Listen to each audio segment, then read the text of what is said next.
Hello guys! For today's vlog, ito po ang ating menu for today, ang tilapiyang pinangat sa sampalok.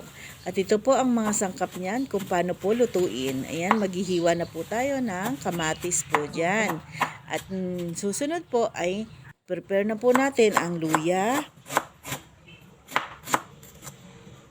At habang naghihiwa po tayo ng luya dyan, ay nakaslagay na po ang kawali ko sa kalan. At ilalagay na po natin ngayon ang ating sampalok na nilinis muna natin at hinugasang mabuti.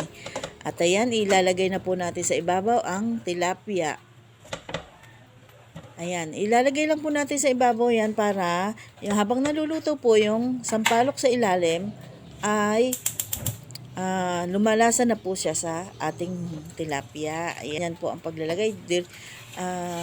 Lalagyan na natin ng tubig at syempre pinaandar na natin dyan ng kalan.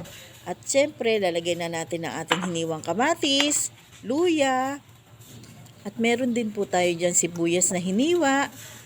At ilalagay natin lahat lang ng sangkap. Lahat po ng sangkap ay nilagay na natin at tsaka natin pakukuluan yan. Nilagyan natin ng sili at syempre titimplahan na natin ng asin at ang seasoning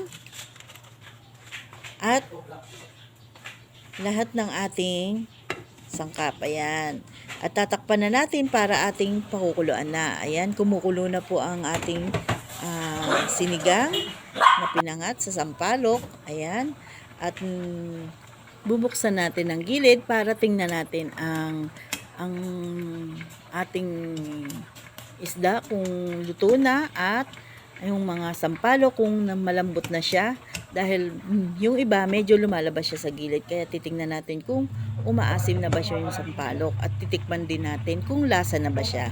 Ayan guys. At tuloy lang po ang ating pagluluto. At para makakain na po tayo. Ayan.